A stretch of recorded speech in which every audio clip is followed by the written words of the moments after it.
Fakultas Kesehatan tentang sistem peredaran darah ya. Nanti yang pertama akan disampaikan oleh rekan kita, yaitu Dian Kurnia ya. Dian, silakan.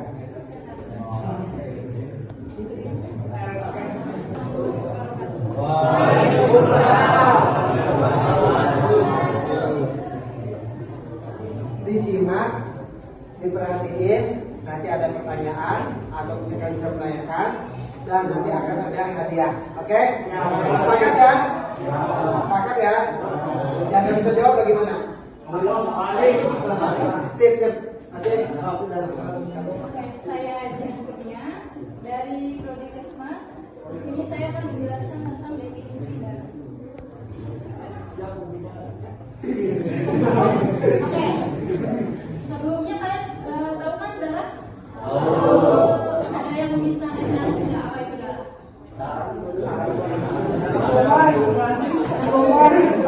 Satu pertanyaan, satu orang. Berdiri untuk yang bisa menjelaskan.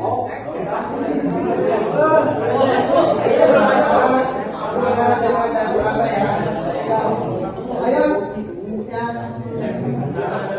hebat apa dulunya?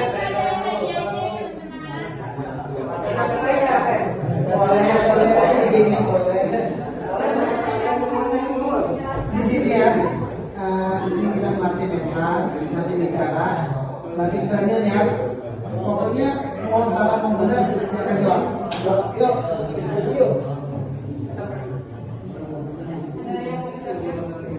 Gimana ada yang mau jawab?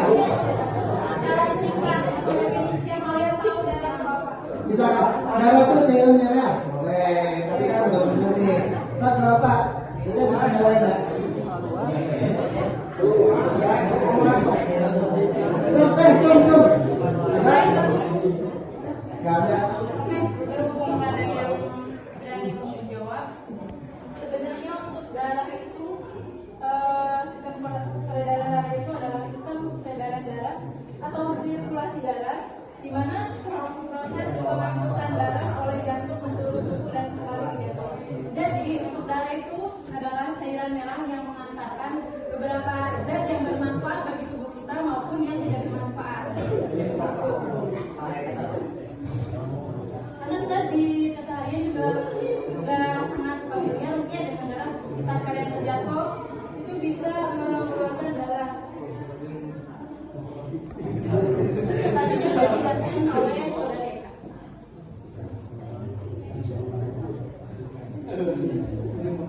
Ada yang tahu nggak sebelumnya kalau misalkan saya tanya fungsi darah, ada yang tahu nggak apa? Siapa ada yang tahu nggak? Nanti yang bisa jawab dikasih hadiah sama kami. Ada yang tahu nggak fungsi darah itu apa? Oke, satu nggak apa-apa. Lagi. Ada yang tahu nggak? Ada. Ngatur tubuh. Oke, yang kelima. Karena nggak apa? Mau salah itu. Kan di sini kan kita sama-sama kayak ini ya, sama-sama belajar. Kita sama-sama belajar.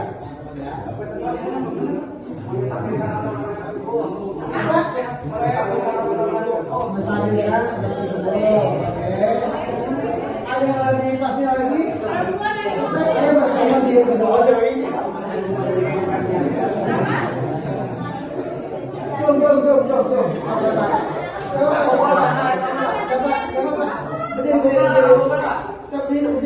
Berdiri. Tenang, gak akan diapa-apain.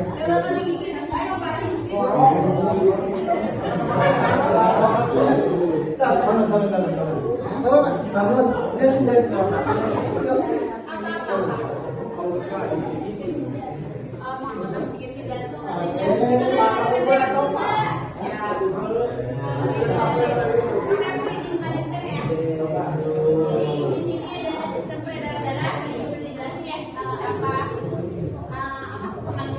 Di sini fungsinya yaitu mengangkut oksigen ke seluruh tubuh, betul tadi kan kesehatan.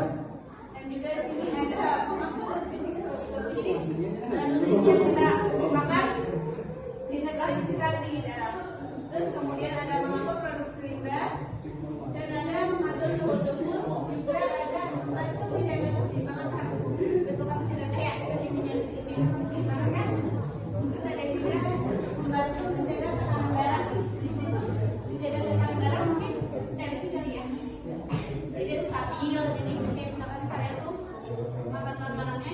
Jadi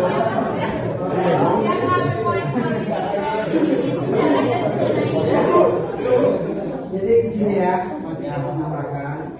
Dengan penggunaan data itu gini loh, teman-teman perlu nggak sih memperhatiannya? Teman-teman perlu nggak sih makan sesuatu makanan yang tiba-tiba kok jadi pusing atau udah jadi pusing? Nah, itu pusing dari itu menandakan aku makan yang turun kayak gitu jadi bisa mendengar dari jadi jalan seperti itu. Paham nggak sih? Paham ya? Kan kalian makan siput-siputan nih. Nah, kan suka pusing. Nah, itu juga ada darah. Kalian tahu ini darah di sini naik tensinya. Selanjutnya,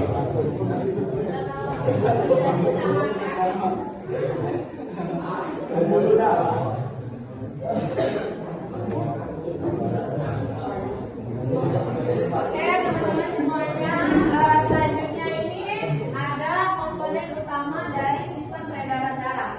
Nah, yang pertama itu ada jantung, yang kedua ada pembuluh darah, kemudian yang ketiga itu darah itu sendiri. Nah, di jantung terdapat beberapa organ atau bagian-bagiannya. Yang pertama ada aorta, kemudian ada arteri.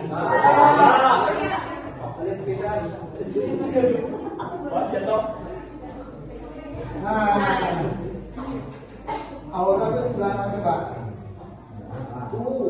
Ya, yang atasnya yang kayak kabel merah itu ya, itu adalah aorta.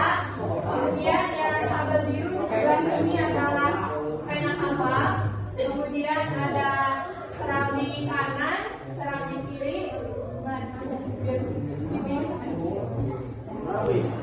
Ya, saya lihat dulu pasti ada yang ngomong serabi. Itu saja ya. Kelihatan nggak teman-teman gambarnya? Ya.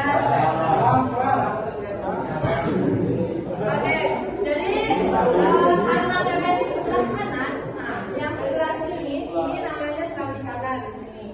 Kemudian ada bilik kanan di bagian bawahnya. Kemudian di sebelah kirinya ada bilik kiri yang bagian bawah ini merupakan bilik kiri.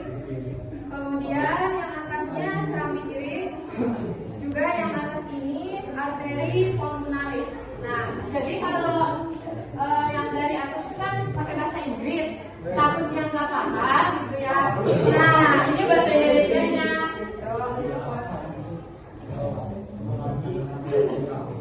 Bukan serabi ya. Nah, mengenai anatomi jantung ini, ada yang ingin ditanyakan enggak? Sampai sini aja dulu. Ada yang mau bertanya nggak? Apa saya ingin nanya? Boleh saya bertanya? Boleh.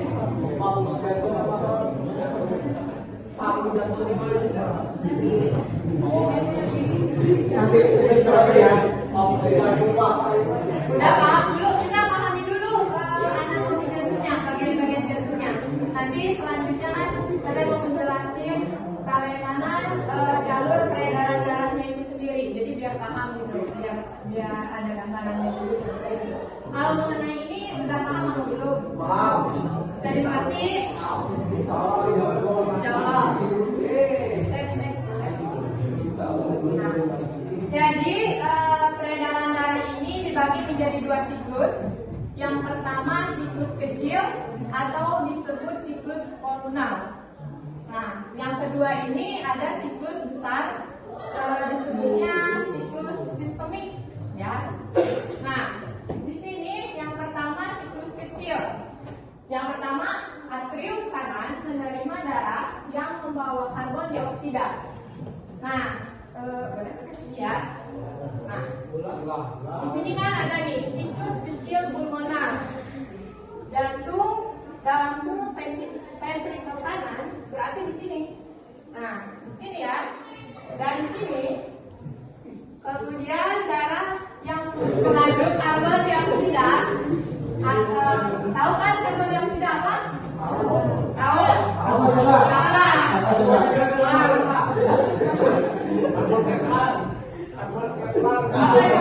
Ada yang tahu nggak karbon dioksida apa? Benar.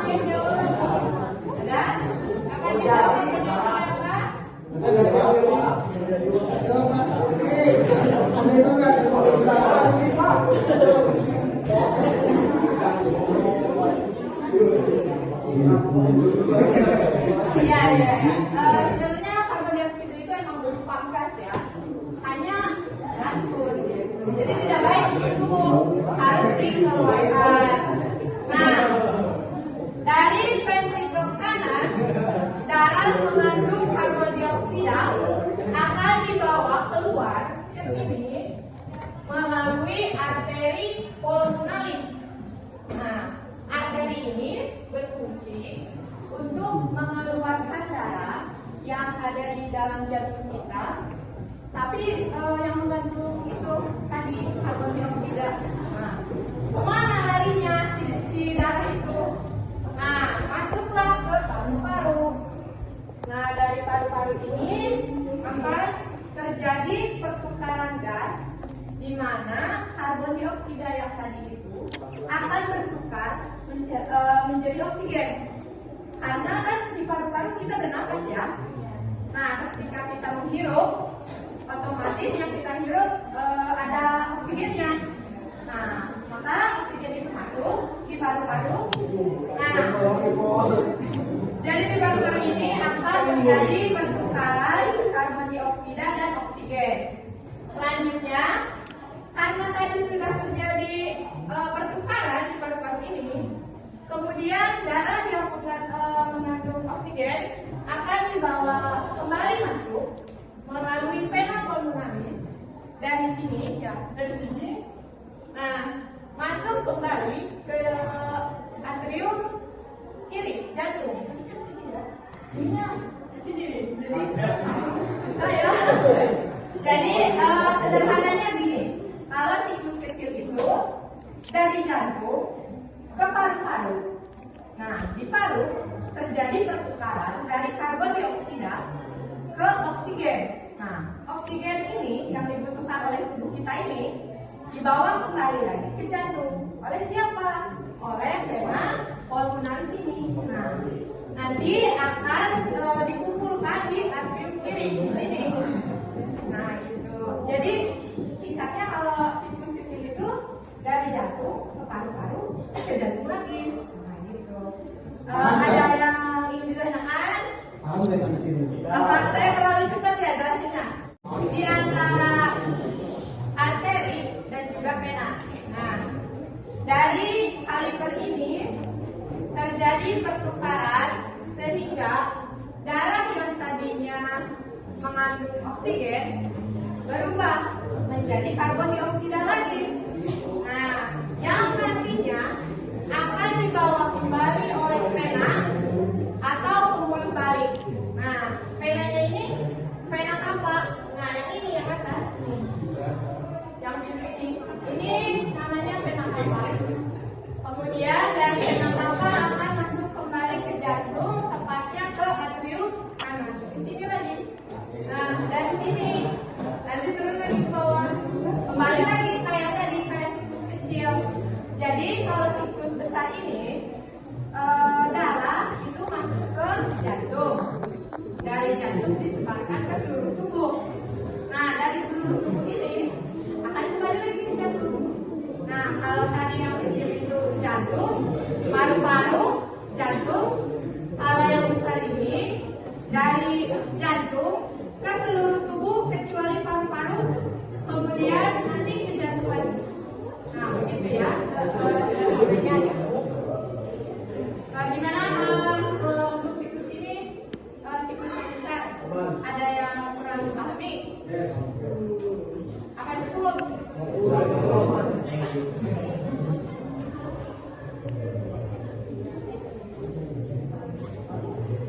Oke, di sini pasti udah pada merokok. Jangan apa? Enggak. Ada? Pasti ini mah ya, udah terlihat pokoknya mah. Nah, oke, pertanyaannya tadi iya, bagaimana asap rokok dapat mengganggu sistem peredaran darah? Saya kasih dana 10.000 plus gembel. Puasa, sakit puasa. Stop. Bentar. Hari puasa. Tapi kok bahasa senyum-senyum gitu ya? Senyum jahat tuh. Ada yang bisa menjawab nggak?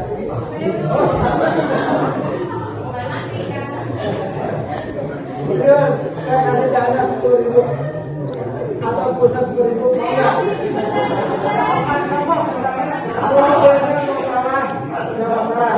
Tapi kalau salah banget langsung dari gedung. Ada yang bisa jawab nggak? Nggak usah menanya Bapak, tapi kita melatih pengetahuan. Untuk melatih bicara di sini yang saya tekankan, kalian melatih bicara, melatih mental, melatih keberanian. Karena kalian adalah seorang calon mahasiswa Sarjana. Entah di mana, mau di Jakarta, di mana, kalian adalah calon mahasiswa ya. Jadi kalian harus berani mengutarakan pendapat tentang apa. Tapi barangkali ada yang mau bisa jawab kan? Bapak mau jawab?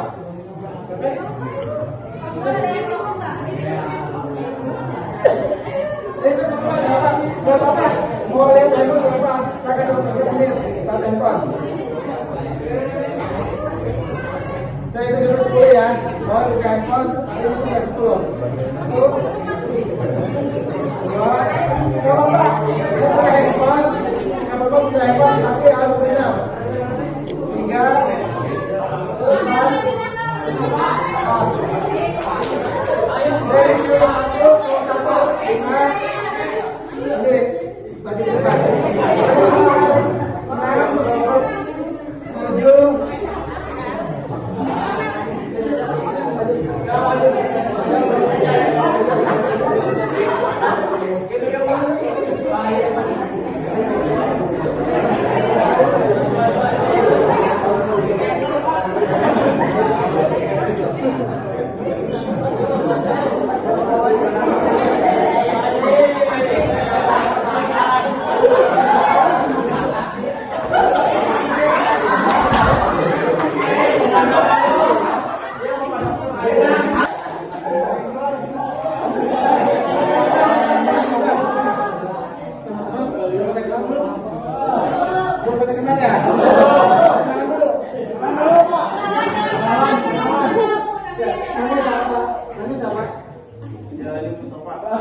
Panggilannya Laksana Joni.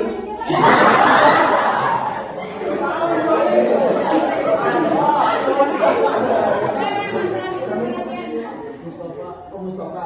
Panggilannya Papa Joni. Nah, ya.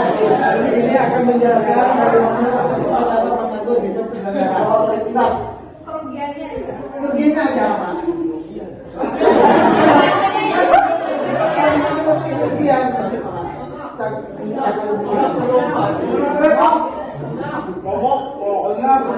Adanya nikotin yang terkandung dalam rokok. Ada lagi?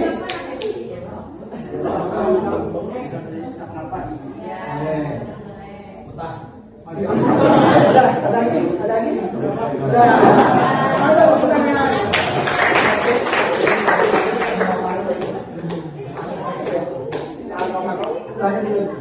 Jangan begitu, dipotong dulu nanti.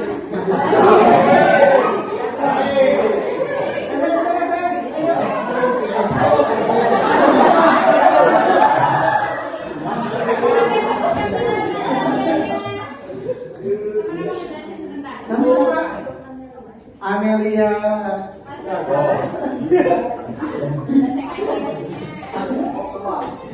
Bagaimana asap rokok dapat mengganggu sistem peredaran darah? Apa aja yang terlintas gitu? Pokoknya yang terlintas ya apa sih? Bisa ya asap rokok itu bau atau gimana? Bebas itu mah. Nyebabin apa? Nah, yang jelas kedengaran nggak? Bagian ya, benar ya.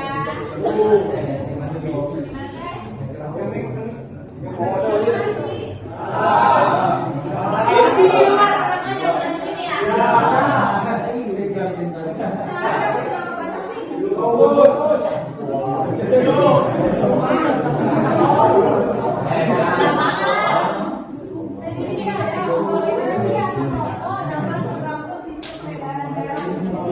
Ada diskusinya di foto.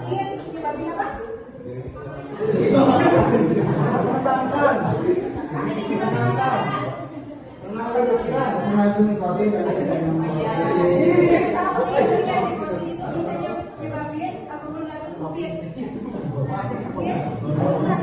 menyebabkan darah tinggi, tekanannya itu tinggi, jadi darah tinggi gitu. Nah, jadi teman-teman kalau misalnya merokok itu nanti sekarang tuh merasa ya belum merasa apa-apa masih enak-enak. Nah nanti misalkan suatu saat itu pasti rasa di bawah darah. Terus Tidak boleh melihat deh.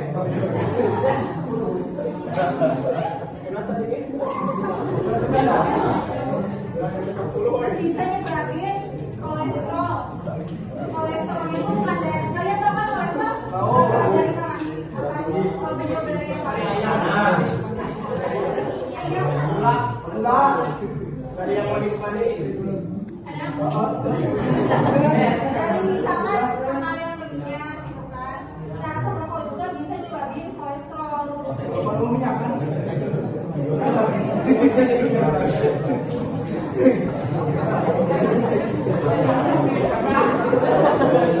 Terus juga bisa nyebabin jantungnya sama stroke gitu. teman-teman ya jadi di sini selain dijelaskan oleh kakak Sita rokok itu sangat berbahaya apalagi yang pasif ya Ada contoh rokok pasif itu apa? yang tidak merokok Kalau rokok ini Jangan di luar senam. jadi selain yang merokok rokok yang pasif itu sangat berbahaya karena asap yang dihirup kita kayak gitu loh kapas putih kalau kena asap putih jadi hitam anggap si kapas itu adalah sejarah kita itu rokok ya dan itu sangat sering dilakukan pembuluh akan sempit dan akan menyebabkan stroke masa sekali masih muda ganteng mau stroke itu gak sih? Iya, tapi kalau stroke nggak lucu kan?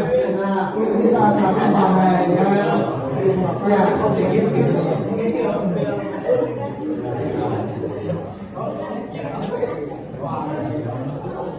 Sebenarnya ada upaya pencegahan buat kita juga terkena penyakit gitu. Salah satunya seperti rokok.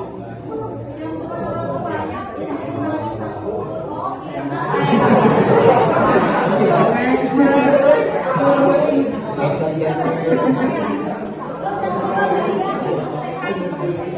Ada yang suka jogging itu pagi-pagi.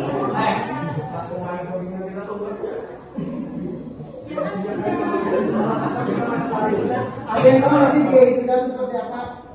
Bercontoh gaya hidup sehat 3 atau 14 gaya hidup sehat mau ngatur mau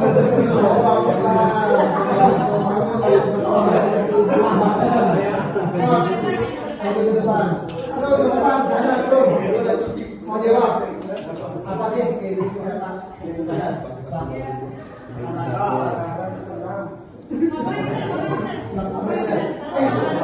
Kalau kamu seperti itu, ya baik loh. Kalau tubuh juga, kamu gini juga nggak baik untuk nanti nggak baik.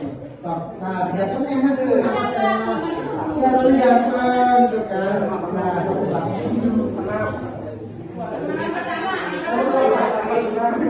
Oh iya,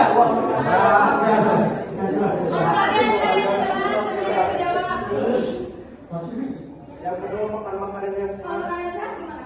makanan sehat. Tidak makanan sehat. oke. Terus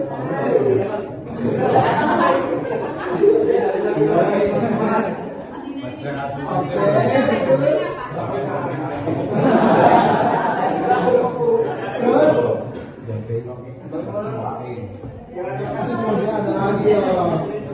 Ada bisa menambahkan nggak dari teman?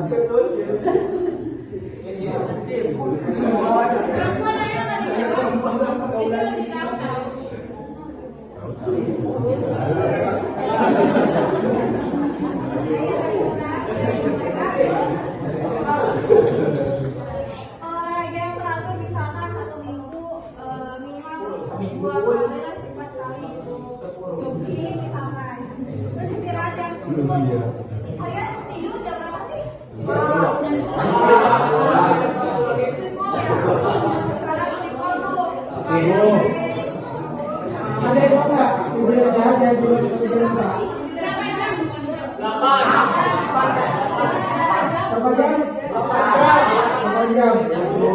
Kaki 8 jam. 4 jam.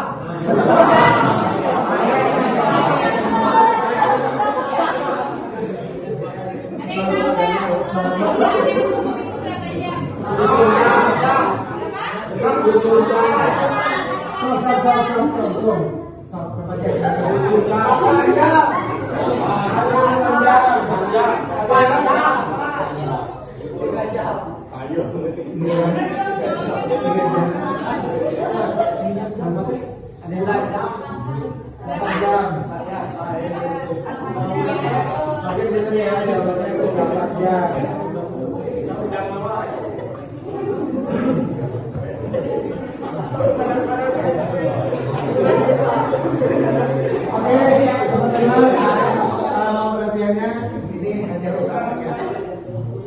Ada yang bisa nggak mereview kayak tadi udah dijelaskan oleh kakak sini? Poin-poin aja. Ada yang mau menjelaskan nggak?